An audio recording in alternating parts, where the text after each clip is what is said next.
sure we just wanted kids right away. So, but it didn't come till 4 years after we got married. So for me, it was a very trying time. So much that when I'm in a bus going to work or school and I see a pregnant woman, I just break down and start crying. That desire was so overwhelming to have a child. And in that midst of crying and just like, conversing with God, all I could hear was, shut up. I didn't know how to take him in. The first scanning we had, 6 months, the tech now, put that probe and she dropped the probe. My husband and I was like, is everything okay? She's like, your doctor didn't tell you you're having twins? I let loose. I started crying. My husband, he was on the floor kabashing, and so a white woman, she's like, is everything okay? You don't want the baby? I'm like, I want the baby. But I was so overwhelmed. The content of this podcast is for informational purposes only. For medical advisory and care, please consult your healthcare provider. Welcome to the Road to Motherhood podcast, where we talk about all things becoming a mom. And today I am very, very excited because our guest is a very personal guest. We have my sister-in-law with us, Grace. So I'm so happy to have her here. Grace, welcome. Good to have you. Thank you. And finally, you've made it to the podcast. Yes, I have. You've come to join us to spill your motherhood tea. Yes, I have. So please go ahead and introduce yourself to our audience, our listeners, and let them know what you do, where you live, and how many kids you have and their ages. Okay. Thank you so much, Ada, for having me. So as she said, my name is Grace Isinguzo. I live in Canada, Manitoba, Canada. By profession, I'm a we call it back there, we call it human nutritionist, which is a form of a dietitian. So I deal with, but I work in the hospital there. I have 3 kids. I have a set of twins, and I have my other girl. All my kids are teenagers right now. So I have the twins. They just turned 16 last year, so they're going to be 17 this year. And my other daughter, she is 14, turning 15. And I'm married, happily married to my wonderful husband for close to 20 years. I know it's like, it goes so fast. And we run a ministry too. My hands are really full, but thank God. And again, it's exciting to be here. Thank you so much, Grace. Yes. And Grace's daughters are beautiful girls, beautiful, tall girls. So Yes. yeah, thank you for coming. We really appreciate it. Thank you. And her husband is a comedian, part-time, because he's very funny. Very, very funny. Just hilarious. Okay. So please, let's go into the beginning of your motherhood experience, right? Which is the conception phase. So please walk us through what that was like. When you and your husband got married, did you say, okay, we're going to start having kids immediately? Let's go full speed. Or did you want to spend some time getting to enjoy your marriage first before enjoying the parenting phase too? Yeah. Okay, so for us, what happened was that he came to Canada as a student. And this was just about when we were about getting married. So we were just planning the traditional wedding then. Okay. And then his papers came through, so he had to leave. So what we did was we did the traditional marriage in absentia. Like, I know most of us know how that is. The brother represented him. And then after 1 year, he was able to invite me over. And the program is that if you're a student, you can invite your spouse over. So I went, and then we did a small church wedding. Bearing in mind then, there were not a lot of Nigerians in Manitoba and Winnipeg then. But we were able to have a small wedding, and that was how we started. Because I got married in my 30s, having children was just the next thing. But again, we also wanted to see how that will work with him going to school, me also trying to settle what's the next thing for us. And typical immigrants, you always want to go to school. That gives you an edge over the people that are already born there, right? So all of that had to come to play. But so at the back of our mind, yes, we wanted kids right away. Okay. But then we also were like, we've never treaded this path before, a foreign country, how we're going to do that. There's no maid, there's no driver. Like, you're going to carry everything yourself, and then you're both students too. So it was all in the midst of that for sure we just wanted kids right away. So, but it didn't come till 4 years. Okay, 4 years after you got married. After we got married. Okay. So for me, it was a very trying time. And typically for the woman, it's something that you wanted right away. You want at 30, you past 31, 32, you want the kids. But it didn't come right away. And again, maybe I will say the schooling, trying to settle and know what do I do now that I'm in Canada? What is the next step for me? I think kind of preoccupied my mind. But when it began to settle after a year or two, okay, where are the kids? Like, will the kids have to start coming? And they were not coming. And that's now took me through that path of, what's that word? I don't want to say pain, but that path of expecting and asking questions and all the crying, all the believing, all the words came and all of that. But finally, after the fourth year, after God took me through a lot of things, process, the babies came. Babies came. Yeah. So yeah. Okay. So that was kind of how it was for us.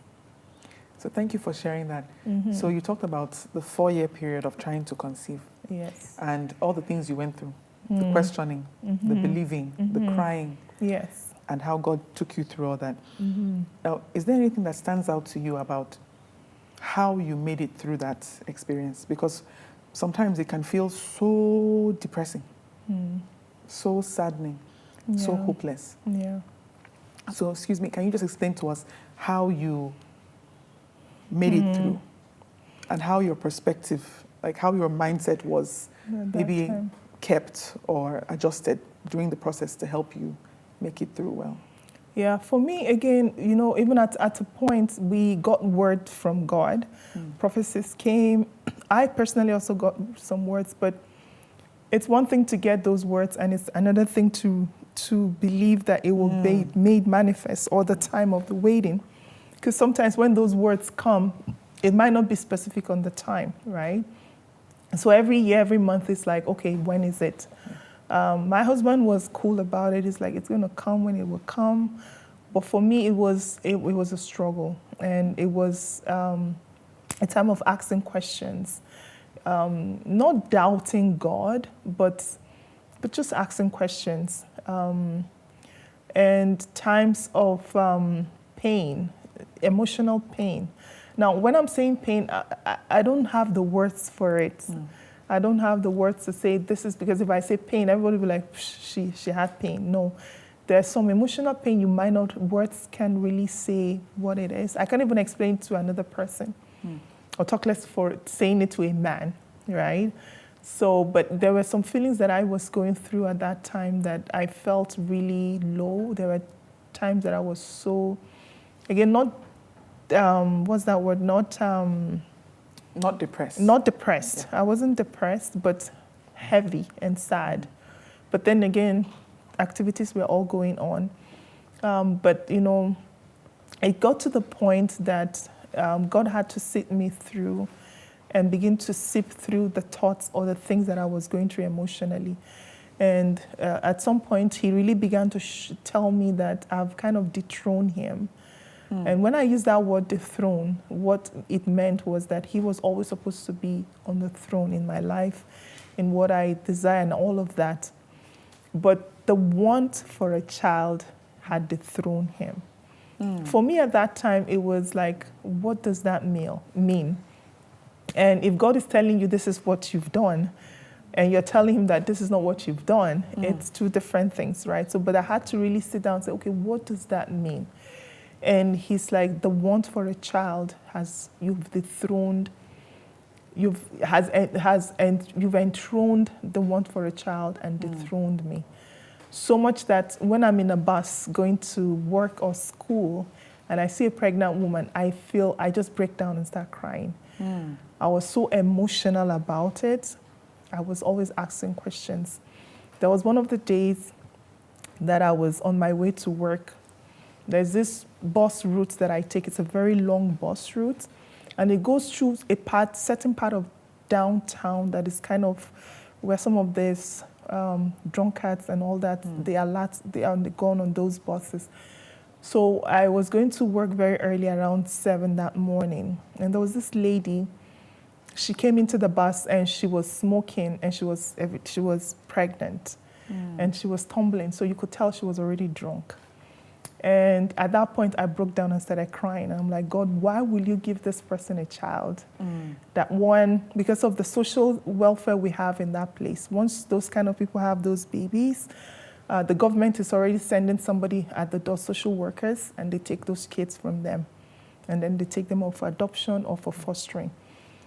So, I just broke down and I'm like, why will you give a person like this a child? And here I am with everything, my hands open, for you to just give me one, But it was, and in that midst of crying and just conversing with God, all I could hear was, shut up. And it was so jolting.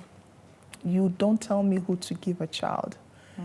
Okay, I said, okay. And I just cleaned my ears, my tears, and, gathered myself. So these are some of the episodes I was having. Or sometimes having just, that desire was so overwhelming to have a child. And that was why when God was telling me the desire for a child had overthrown him, I now get it. Then I didn't know how strong it was. It was so strong, which was a good thing. Because it's a good desire. It's a good desire. Because I needed that to nurture a child. I needed that to be a mother. But I had taken it way out of place. Like it was just not in the right spot. But anyways, so those are some of the things that I experienced. So finally, when I did get that conversation again, I said, God, okay, consciously, and I enthrone you back. I enthrone you back. And that was something I had to do. I had to first admit, and then I had to really consciously enthrone him back. Now, this could be for anything. It could be for your career. It could be for your business. It could be for marriage. It could be anything. Right? But this is my own story. When I took in, I didn't even know. Right? We were in the process of getting our first house then. I didn't even know I was pregnant. Meanwhile, I was in school. I was doing my master's then. My husband was doing his PhD. So everything was going on. I didn't know I had to take him in. Okay, but this is the phrase. Now, this is how it worked for me. But I'm just saying that this was how it came. And when we were pregnant, I didn't even know. We didn't know we were having twins. I had a very good pregnancy. I was going to school. I was still seeing my family doctor. And then in the 6th month, I was now referred to go see a gynecologist, right? And then go for my first scanning. It was at that spot of 6 months that we got to know that we're having twins. So it's at 6 months that you found out you're having twins. So that one again is another, God was just faithful. Just a little sneak peek of what happened that day. We went in for the scanning, and you know how they probe you to get scanned. And as soon as the lady, before then, whenever I go to my family doctor, right, he's always making fun of, your baby is always jumping around. Where will your baby position himself or herself today? We always joke about it, And sometimes he probes me here. I was like, the heartbeat is, see, the baby is moving again. Then, but we didn't know it was one. Yeah. So when he now sent me for the scanning, so I was probed up and all of that. The first scanning we had, 6 months, the tech now, put that probe, and she dropped the probe.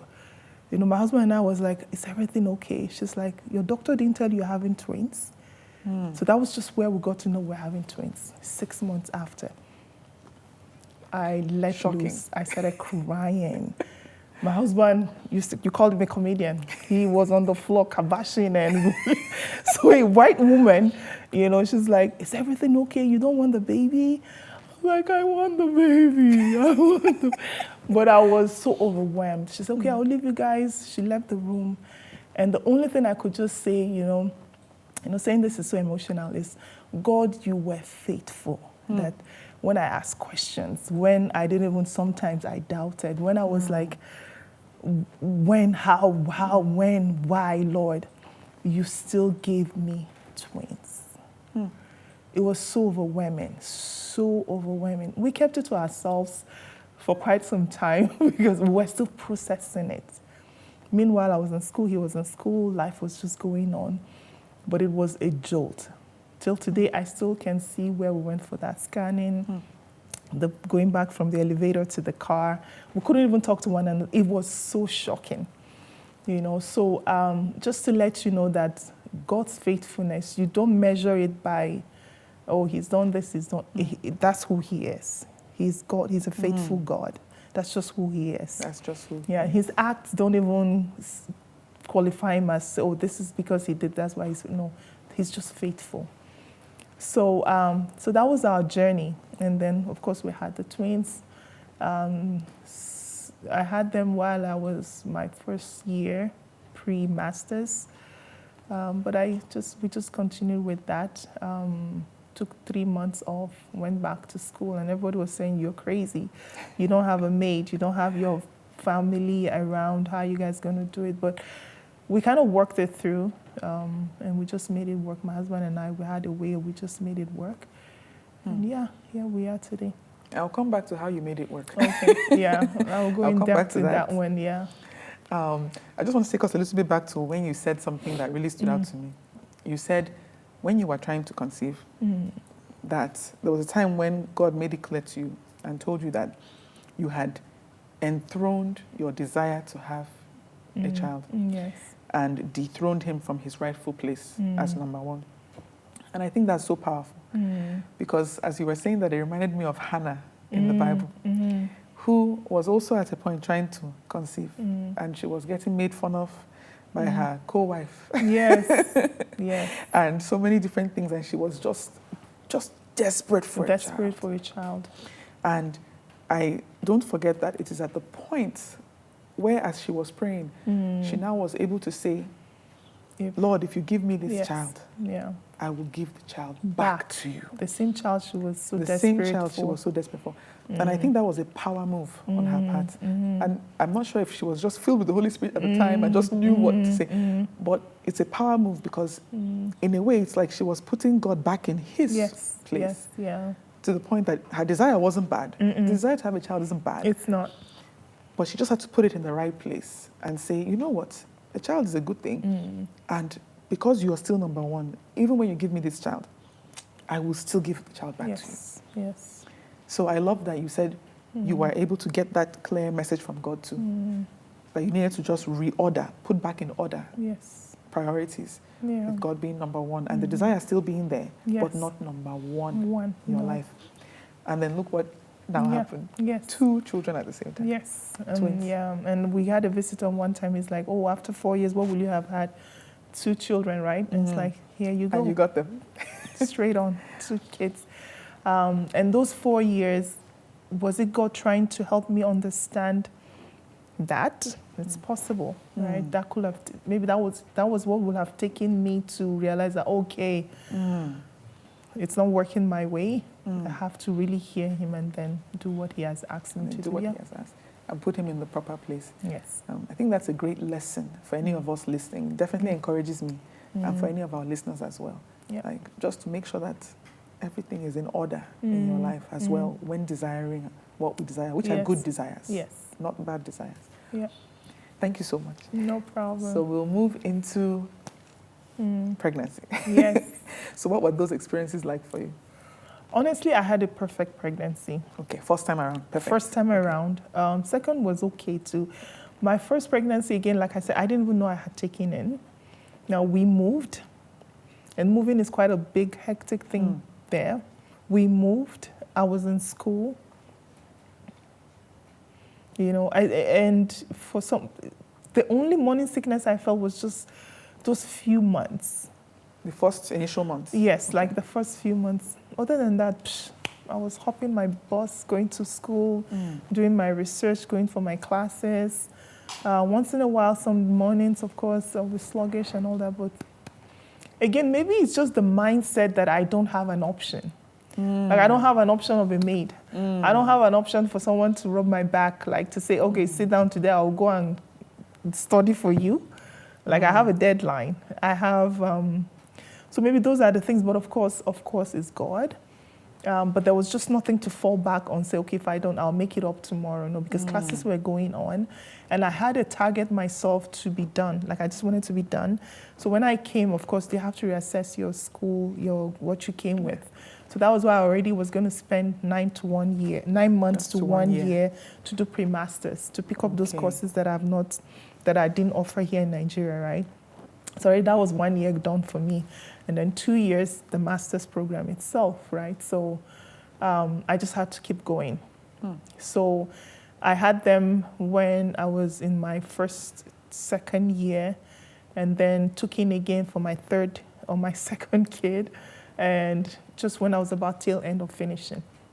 So all my 3 years I was in school, right? For the 3 kids. For the 3 kids. You were in school the whole time. Yeah, and it was, I don't know how we did it. I don't know. We'll dive into that. I'm still coming there. Yes. I'm still coming there. Yes.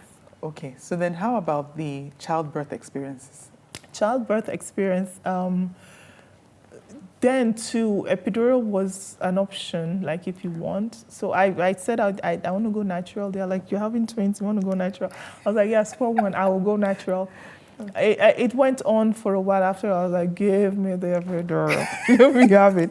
And thank God it had not passed that time, because once it exceeded time, you can't have Mine it. exceeded. Yes, you can't have it. They didn't give me any more. Okay. So you can't have it. So thank God I was still able to have it, but the pain was, labor pain, again, it's not what you can use words to explain. I see people do this simulation thing like they do for guys, right? Okay, I've seen some of those videos on Instagram or something. Again, I keep wondering if it really cuts it. Because this has to do with your cells. It has to do with your nerves. It has to do with your mind. This is something you're talking, you're saying things. Because the threshold of the pain. But for me, in my mind, I knew that it was part of, pain was part of it. But I know people that experienced maybe higher than I did, right? So generally it was what it was, like labor was what it was. So I did natural birth, I didn't go through CS, thank God. So my twins, they're identical, right? So they are 1 egg, 1 sperm that was fertilized and just split into 2. So because of the medical place that we had there, you could see they showed me like the baby sack. So they were from 1, but just split into 2. That's another miracle too, right? So they're identical twins. And so the first came out after 16 minutes. The second came out after 16 minutes. So you can imagine, like, thinking you're done, but of course you know you're not done, but you have to sum up another strength to go for another round. Sorry, I'm just thinking that what if you had never found out you were having twins and you actually thought you were done? No, there's no way anyway that would have happened, because you will have gone for examinations and everything. That would have just been very But that would have been like, Because 16 minutes is long, like, you'd have thought like, you're done. The next thing they're like, whoop, 1 more. No. Yeah, so thank God at least for us though, it was 6 months. Some people find earlier, but because I had thank God I had a good pregnancy, there was no need to go for all of those extra things. I just kept seeing my family doctor till 6 months, right? 6 months. So yeah. So that was labor. It was good, not so bad. Not so bad based on what I've heard other people experience. Again, it was what it was. But you know, one thing with labor is like once it's done, just having a feel of your children, of those babies or baby or, you know, the child, it just kind of just numbs. It makes up for it. It makes up for it. That's the word, right? So it makes up for your body is still going through a lot, right? You're still sore. Your body is in pain.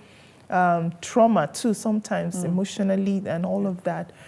But just having those kids in your hands or one child or 2 or whatever you have, makes it, like you said, makes up for all of that. So for me, that was what it was. And of course, then the process of healing, the process of a new life, feeding two mouths, you know. Yes, we'll get to that. And all of But that. So it was another phase. So, but labor itself wasn't so bad, I will say, based on what I've seen other people go through. Okay.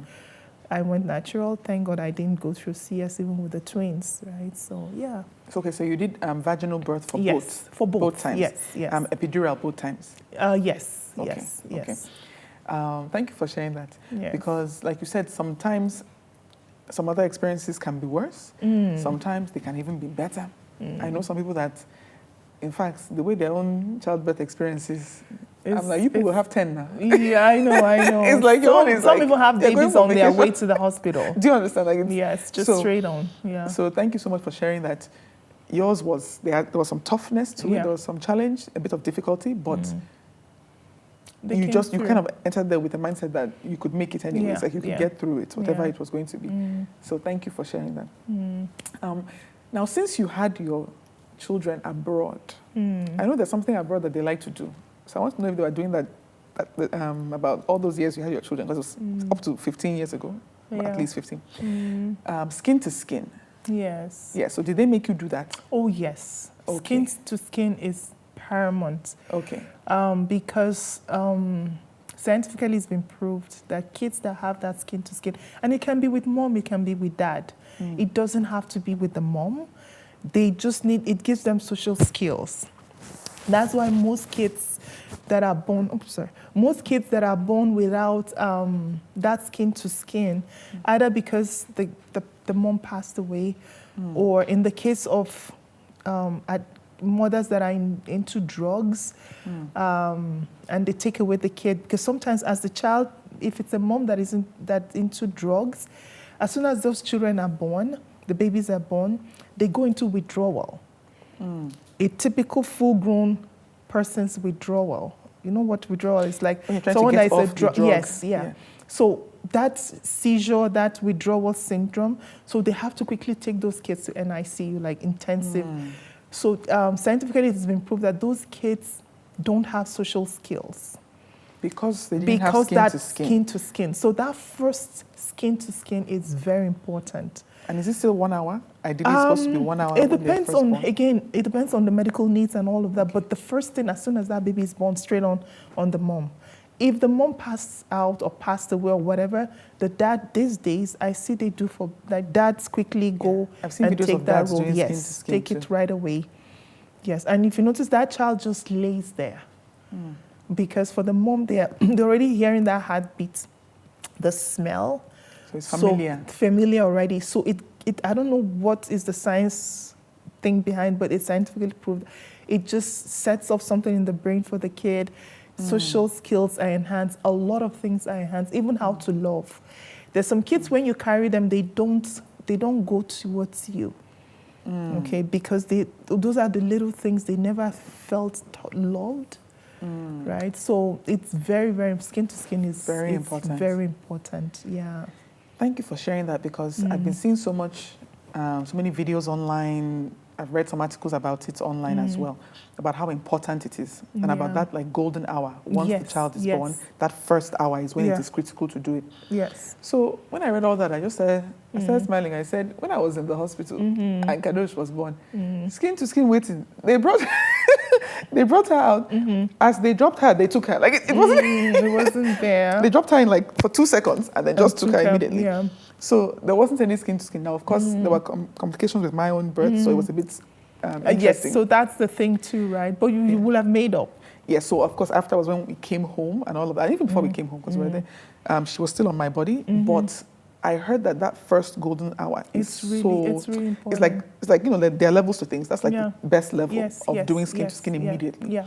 So I was like, wow, I felt cheated out of that. Again, things happen, right? Things happen. Sometimes the kid, it doesn't even have that chance to do anything. They're taking that child straight onto NICU. Sometimes, right? That could be if it's a premature, straight onto NICU, and they stay there. Like there, what will happen is that as long as the mom is okay, the mom can go home and comes from home to breastfeed baby. So that again is trauma for the mom. You just had a baby and then you're going home empty. And then you go to the hospital every day to breastfeed baby. And sometimes you can't even carry the baby. You express, and then they use a tube to feed the baby because the baby is very delicate. So things like that also, but God has a way of making up. I believe that too. Yes, God has a way of making it up. It's like when they say, as soon as the baby is born, the first set of breast milk has so much colostrum, which is a very good antibiotics for the baby and boost up the baby's immune system. That is about the best. That first expression of milk. Yes. Once the child is born. Yes, that is the way God in His infinite wisdom made it. That first burst of breast milk is the perfect immune system for a child. You know, so things like that, God knows how He makes it up. Yeah. And I think it's just really informative too for anybody listening who hasn't gone through childbirth yet. That you can go in with a bit more of a detailed plan. And like, I want to do skin to skin. Yes. I want to ask for this. Yes, because they're just doing their job. Like a nurse sometimes counting her hours. Like, boom, I have to attend to this. I have 2-3 patients. But if you request for it, please, I need a skin to skin. I want it. They will honor it. Yeah. But sometimes they're also working. They have other 3-4 patients they're attending to. Yeah. At least ask if you want it. If At least you people want, should know that it's a good thing. It's an option that you can. But they also know they know. Yeah, they do. Yeah. You mean the medical personnel? Medical personnel, they do. Yeah, they do. Hopefully, the moms or the soon-to-be moms listening actually, will be able to take that information and. Yeah, it does really, and it just gives you that first bonding, and that's why most men now are wanting it too, because they also want that.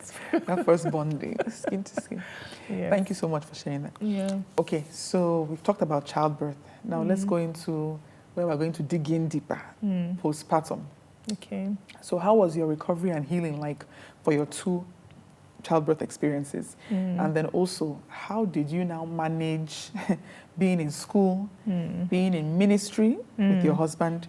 You're both in school, actually. We're both in school. You're in ministry. You're doing other work in addition to the work of being parents, because it's work. Yeah. How did you manage all of that and keep your sanity without help? Without help. Because in Nigeria, we have easier access to assistance, to support, whether it's family, whether it's people that come and work for us in our home. How did you do it without? Honestly, I can't say this is how we did it. And that's why when we had our second child, we sat ourselves down and said, how did we do it? It's the grace of God. But again, apart from the grace of God, we also had a plan, because he was doing his PhD then. So we did it in such a way that when he goes for his classes, I'll be at home with the babies. I went back to school 6 months after having them. Okay, 6 months after. I went back to school. And again, like I said, people were like, you crazy, like, to wait. But I knew there was no perfect time. I had to just go get this done. So the plan was that, he will go to school, go for his classes, then I will come back. I will stay at home with the babies. And then as soon as he comes, I will now then I was doing most of my research. I'll go do my research, or if there's a class I have. So we just were shuttling. We tag teamed that way. What else? One of the things, we didn't have the Nigerian community was not much then.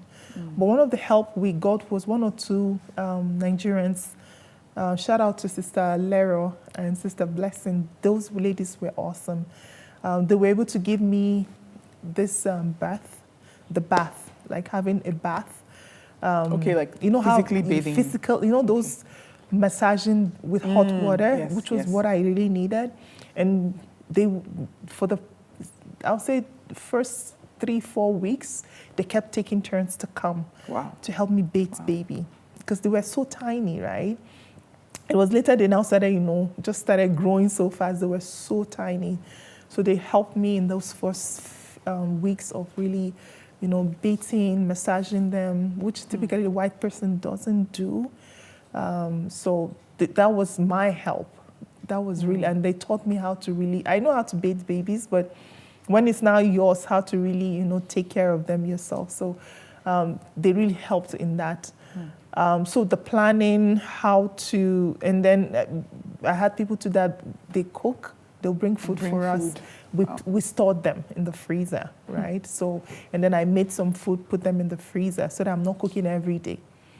So those are some of the things. What else? Basically we had to manage our time well. We had to plan our time, manage our time well, and make sure that it worked for both of us, and not at the neglecting the babies. For sure, we couldn't do that. So, and then still being emotionally sane. Yes. One of the medical things there too is that they call to check on you. Okay, after you've given birth. After you've given birth, a nurse will be assigned to you. Okay. Because postpartum depression is a very popular thing, right? For me, coming from Nigerian culture to Canada, I didn't get it. Because sometimes they'll call and they'll be like, are you okay? I'm like, why wouldn't I be okay? I just had my children. Like, I'm happy. I should be happy. And do you feel like crying? Are you depressed? They ask those questions because they know the hormonal takes a while. It takes a while to settle, and it plays out in different forms. But coming from Nigeria, I didn't know what all of that. Now people are enlightened because of social media, but then we didn't really know what it entails or what it was.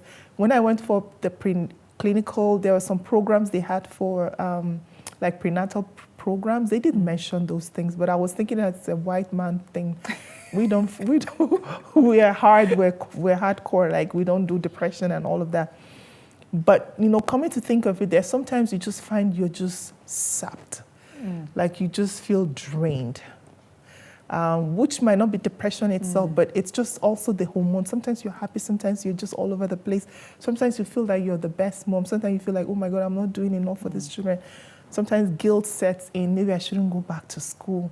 Maybe I should just sit back with this kid. So there were also emotions, and then jumbling with all the hormones, trying to settle in your body and all of that. It could play out in different ways. So I had that support too, but I always kept telling them, I'm okay. But sometimes they also do home visits. They check on the baby, the progress of the baby, the weight of the baby, especially they are twins, to make sure they are growing well. I didn't express milk so much, so I had to go into formula. And that was expensive too, right? So those were some of the things that I knew was like support for me, that I really got support from. And it helped. And it did help.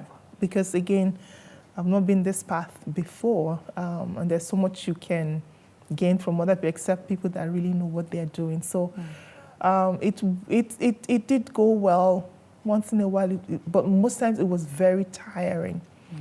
Their sleeping pattern wasn't the best initially, but it was just because they have this, and they call it growth sprouts. Sometimes kids eat, and then they grow, and then sometimes they just temper down, and then sometimes they eat. So you can imagine feeding two mouths. At the same time. Most nights, my husband had to run out to the store to go get extra formulas or milk, because like you're targeting that, okay, this will take us for another 1 or 2 days, but sometimes they just go and eat so much. So all of that was just we just had to adjust and just kept going. So it was challenging, but we just kept at it. Yeah, and then until they are who they are today. Teenagers, grown, yeah, healthy, well. Yes, thank God. Wonderful, thank God. Yeah. Okay, so now that you've gone through the childbirth experience, right? You've gone through pregnancy, you've gone through postpartum. When you think about your own mom, did your view of her change after you went through all this experience? Like, did your level of admiration for her change? How did you see her after all this experience? Actually, after I had my twins, I called my mom. She had 6 of us. I'm like, how did you do this? And she's just laughing at the other line. I was like, how did you have children without epidural? Without epidural? Without, and I'm sorry to say this, but our health system here, nurses literally shout at you. They are, I'll use the word abusive. Some people have experienced that. It is really bad. And typically, I have a phobia for injection till today because of the way nurses were giving injection those days. I don't know now if things have changed. I remember how it was. It was, the best. Now if I see needles, children, I have no, a phobia for for needles, because of the experience I have. So women to have expressed that they've not had the best of support when they go in for things like that. So I called her and said, how did you do that? And she was laughing. I said, no, seriously, how? And she just said, oh, I have to do what I have to do and all of that to have 6 of us. So I admit, like, my admiration for her just took another level because, yeah, they made them really strong those days. I don't know how they did it. So, and I think it's just they just go with it. There was no option again, right? You just go in there, get it done, and come out. You know, except, God forbid, if there's any complications. So I really respected her more after all of, going through that first birth. I was like, wow, yeah. I can understand. I feel the exact same way. Yes. After Kadosh was born, I was like, no, I don't appreciate my mother enough. Yes. Because my mother also had, like 5 of us, right? So it's a lot. I'm just like, one alone, you can appreciate. I'm looking around like, what's happening? The pain. Okay, so when you look back, from the point of conception to pregnancy to childbirth again to postpartum, what are like some of the highlights that really stand out to you? Like the high points that you just love remembering, and also some of the points that maybe you wish could have been different. Of course, not living in a state of, I'm wishing, but just something that you would have preferred to be different. I think I already know that, but highlights. Yeah, for me, highlights, they were girls. So it's such a beautiful thing to dress girls, and then to dress them identical. They had beautiful, luscious hair. I never relaxed their hair till this time. Their hair is very long, so that was one of my highlights, like dressing them up in pairs, in making their hair. Also, honestly, again, every person will say their child is the most beautiful. My girls were beautiful. So that, taking them out and people just, just loving them and just admiring them, those were my highlights. And then when they start bringing home those paintings and giving it to you, at a point my fridge was literally falling artwork through. From school, artwork from school. But I held on to each, with so much that this is a child that I had given back, Highlights when they just started from there we have it as grade 1. It's a big thing. Then they go into grade 2, and then you just see them every milestone. They are coming out the best. They're coming out good. They're coming out unique in their ways. So those were just highlights. And up till now, they're playing basketball. They're doing well in school.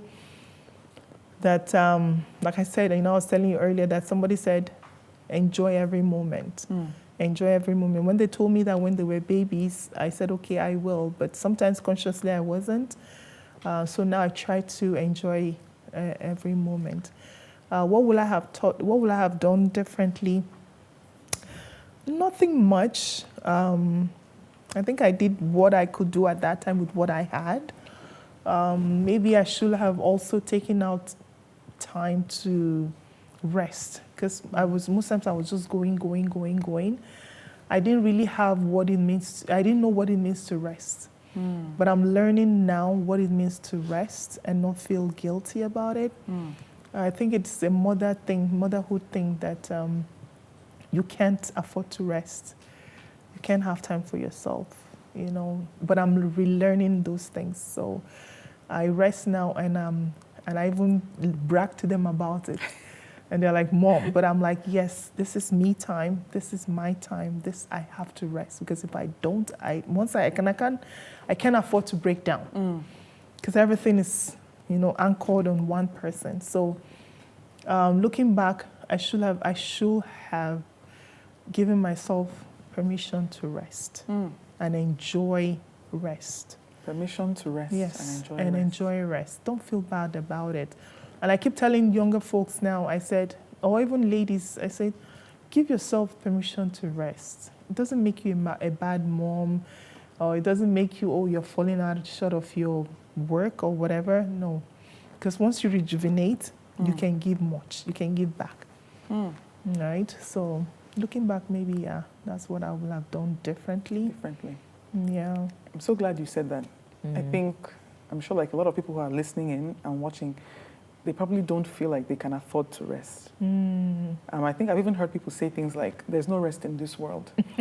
And my response to that is, no. I didn't see that in the Bible. I know there's no rest for the wicked. Unless, if you're not wicked, I hope you are taking some rest. So I really do believe that that's a point to emphasize. Yes. Because I think we'd be surprised how many people don't actually rest or think that they are allowed to rest. Yeah, but rest is biblical. I mean, it is. God rested. I mean, the Lord and why rested, God rested rested was not for him resting, but just to show us. To show us like how that we should gotta do rest. things. Yeah. We should work and we should rest. Rest. So thank you so much for saying that. Because even when you think of what you're pouring out onto those you love, your children, Yes. your family, your spouses, if you're not pouring out from a place of rest, it's probably going to be like very like short-tempered, Yeah, and irritable. just to point that there was a time I had a job in one of the big hospitals. Then I just finished school, so I got that job. It was like I have to take it.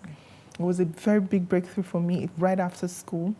So I got it going, and then they were still little then. I worked that job for like close to 3-4 years. And at a point, I realized that, just like what you're saying, I was snapping on them when I get home. I was exhausted because it was very demanding. By the time I got home, I was not connecting with them. I was just not in a good place. Yes, I had a good job, but then I was suffering. My family was suffering. So I had to take a big decision to look for another job, closer to the house, less pay, but less stressful. It was a big decision, but I had to take it at that point. And I had to adjust a lot of things. And as soon as I did that, I got my sanity back. I could focus on them. Like I could come home and be present, right? I was not just counting minutes. Okay, it's time to do the boom, boom. Everybody, okay, go back, shower, go do this. I was now more present. And I did that for another 2-3 years until just last year. I now went back to another bigger job that I know was more demanding. But now I'm at a point where I know they can do things themselves.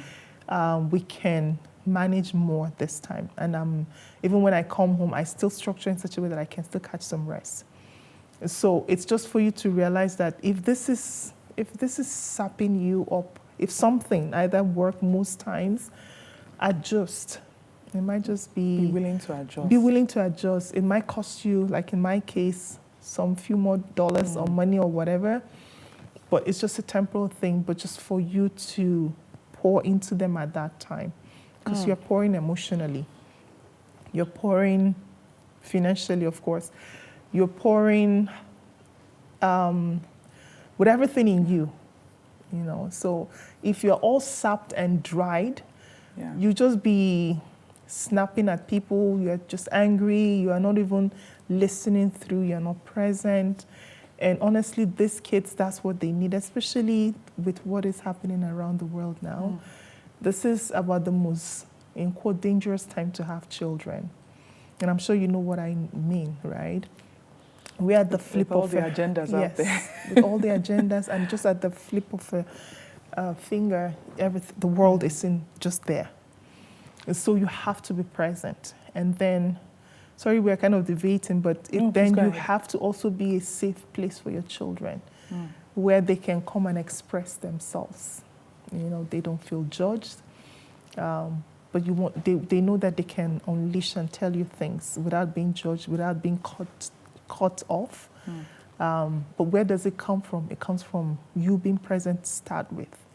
But if you're that person that's always on the go, and they can't even find you settled to come and talk to, so they'll find it somewhere. And of course, there will be a lot of places that will be willing to give them that. So it's a cost that you have to pay for now, but you have lots of time down the road to make up to whatever it is. Again, Thank you for that part. Especially this ending part that you said, it's a cost for now, but you have lots of time down the road to make up for it. Yes, you do. I think that's the perspective shift that so many of us women can benefit from, knowing that there's a cost to everything anyways. So anything, any goal you have, if you have a goal of training up your children well, if you have a goal of anything, there's going to be a cost to it. And it's not, you shouldn't be surprised.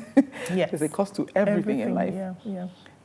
But then also knowing that because life is about times and seasons, even if you're giving up something now, it is possible that you can also reap back even greater than that thing that you're giving up now later down the line. You will. So Thank you for saying that as well. Yeah, I think it'll free a lot of women and men up in whichever way that it can be helpful. Yeah. Okay. So last major question before we go into the rapid fire Q&A. So it's about individuality of your children. Yeah. So you had twins. Yes. Twin girls. And then you had another girl. So how did you not get caught up in seeing them all as the same person or treating them the same, disciplining them the same and all of that? How did you find a way to see them as individuals with different personalities that you're supposed to kind of train and nurture in their own individual ways? Yeah. You know, again, having the twins identical, the tendency is that you just want to paint them with one brush, like it's the same person. But I think they also started showing me who they were, even from childhood. You know, people always tease me when they were babies. They're like, "Are you sure you're not feeding one baby? Are you sure it's not just one baby you've been feeding?" I'm like, no, I know them. As soon as they brought them to me, I saw them and I knew them. I could differentiate them. From the beginning? Yes. But till today, people don't. My twins, like sometimes if they stand against like each other the other way by the side, I have to call them to hear them. Now they've grown, now you could see the little difference. But there was a time even their voice, when I call them, sometimes you have to be like, who is speaking? You know, their voice, their height, their structure, everything was straight on same. But as soon as I know they are different, I know them, I know their difference, right? So I fell into that too, like addressing them the same, they're the same, but they began to show me who they were, okay? Emotionally, how they handle things, how they perceive things. I can predict what one person can do. And sometimes they laugh, right? You know, I started with this, oh, I have eyes at my back of my head kind of thing. Oh, I can read through you guys. And literally I can. It's just that sometimes I don't want to say anything.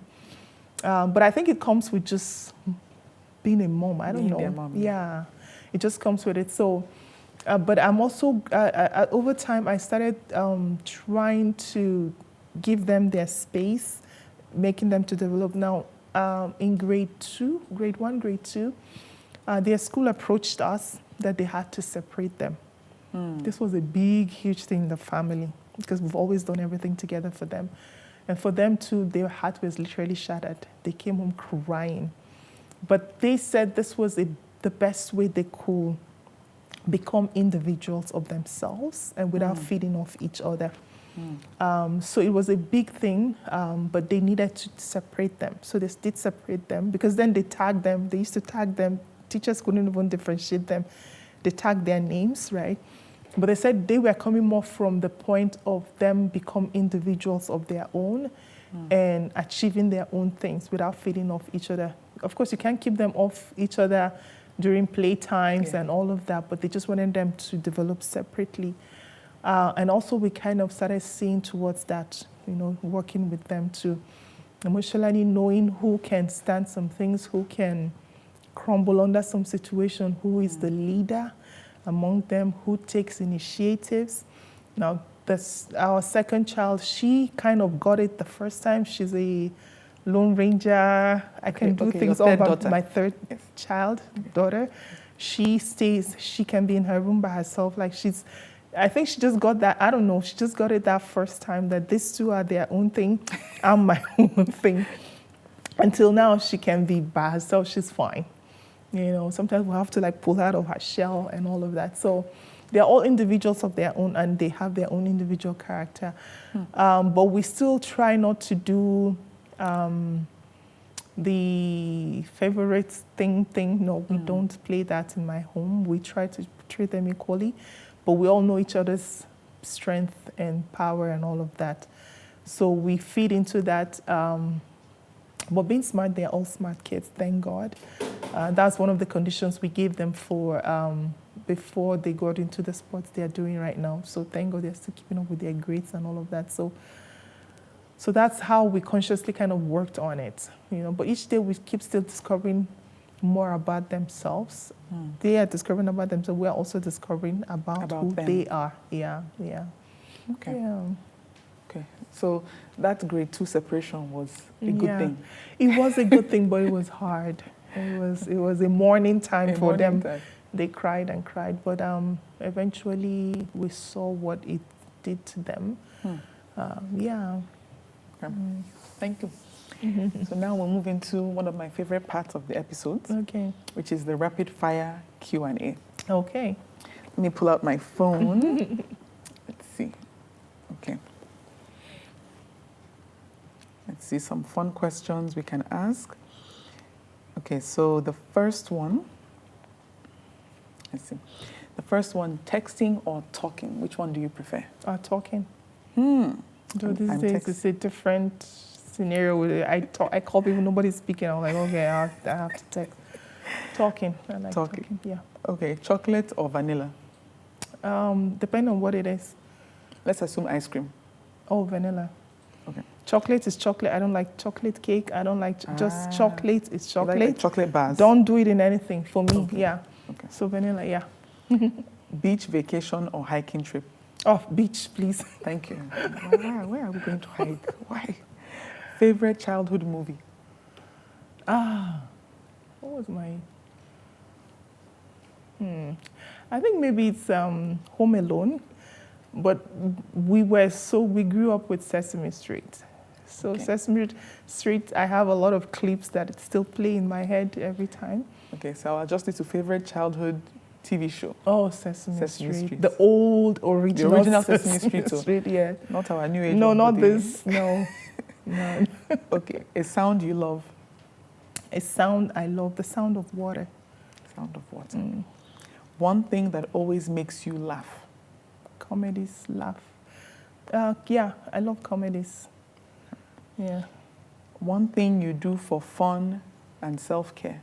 Or rest? What can you Rest, do? nap. I love napping. Napping. And is massage, nice, yeah. Napping, and when I can afford the time, I go for massage. But I love my nap because my kind of work, I work very early in the morning, so napping is a luxury for me. Okay. I love the massages too. Yes. One thing you love about being a mom? Oh, seeing what you've put in so much effort in, and seeing the harvest and the rewards and the returns of it. Yeah. One word that describes motherhood to you?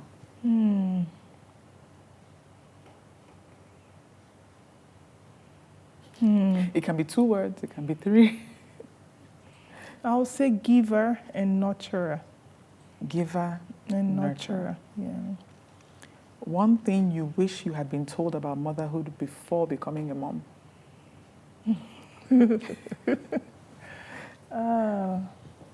What did I wish my mom told me? I think it's the part of not losing, maybe my mom wouldn't have even known, the part of losing yourself. Okay, so being careful not to Not lose your identity. yourself, yeah. Okay. And then one thing you want your children to say about you when they grow up? Oh, that I did all I could for them. That you did all you could for them. In my power to, In your for power them, yeah. Okay.